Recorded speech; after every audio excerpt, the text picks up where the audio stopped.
मोदी खेलने जा रहे हैं भारतीय इतिहास का सबसे बड़ा मास्टर स्ट्रोक। मोदी देश के लिए वो करने जा रहे हैं जो अब तक भारतीय राजनीति इतिहास में किसी ने सोचा भी नहीं होगा। ऐसा मास्टर स्ट्रोक जिसे चाहकर भी विपक्षी नहीं रोक पाएंगे। अगर मोदी का ये फैसला लागू हुआ तो पूरे देश में सुनामी आएगी। एक साथ हर राज्य में भाजपा सरकार बनाएगी। विपक्ष हैरान हुआ और परेशान हुआ।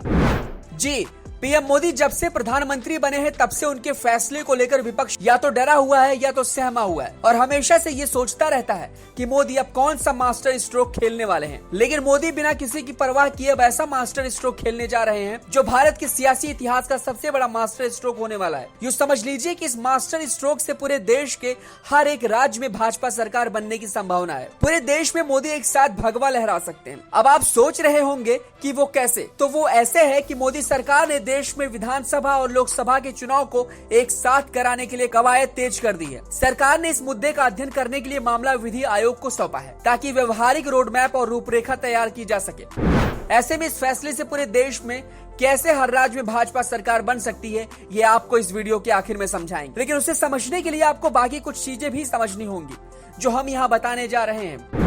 लोकसभा के अगले चुनाव लगभग 2 साल बाद 2024 में होने वाले हैं, जिसके साथ 6 राज्यों के विधानसभा चुनाव भी होने हैं। इससे पहले साल 2018 में विधि आयोग ने अपनी रिपोर्ट में कहा था कि ऐसा माहौल है कि देश में विधानसभा और लोकसभा के चुनाव एक साथ कराने की जरूरत है। आयोग ने इस समय सुझाव दिए थे कि संविधान के अनुच्छेद 83 संसद के कार्यकाल, अनुच्छेद 172 विधानसभा के कार्यकाल और जो जन प्रतिनिधित्व कानून 1951 में संशोधन करने के बाद चुनाव एक साथ करवाए जा सकते हैं। इससे देश के लगातार चुनाव मोड में रहने की निजात पाई जा सकती है। सरकार ने विधि आयोग को यह मुद्दा जरूर दिया है, लेकिन इस समय विधि आयोग में कोई अध्यक्ष नहीं है और आयोग का कार्यकाल फरवरी 2023 में समाप्त होने वाला है। विधि आयोग के अध्यक्ष सुप्रीम कोर्ट के सेवानिवृत्त जज को बनाया जाता है। वहीं इससे पूर्व 2016 में संसदीय समिति भी अपनी अंतरिम रिपोर्ट दे चुकी है। सरकार ने इस रिपोर्ट को भी आयोग को दे दिया है, जिसे एक महत्वपूर्ण कदम के रूप में देखा जा रहा है। रिपोर्ट में संसदीय समिति ने भी एक साथ चुनाव कराने की आवश्यकता बताई थी, लेकिन कहा था कि सभी राजनीतिक दलों और क्षेत्रों की एक साथ चुनाव पर सहमति बनाने में तकरीबन 1 दशक का समय लग सकता है। जहां तक कि निर्वाचन आयोग का सवाल है तो वो पहले ही कह चुका है कि उसे एक साथ चुनाव कराने में कोई दिक्कत नहीं है। इसके लिए उसे बस एक वोटिंग मशीनों की संख्या बढ़ानी होगी, जिसे वह एक तय समय में कर सकता है। पहले भी हो चुके हैं एक साथ चुनाव। बता दें कि देश में विधानसभा और लोकसभा के चुनाव 1951 से लेकर 1967 तक एक साथ हुए हैं। एक साथ चुनाव से फायदा क्या? अब ये भी जान लीजिए कि एक साथ चुनाव से फायदा क्या होगा।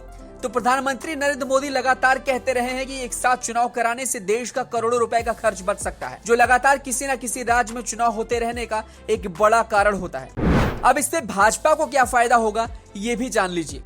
देश में अगर 2024 में एक साथ चुनाव होते हैं तो इससे भाजपा को बहुत बड़ा फायदा होगा।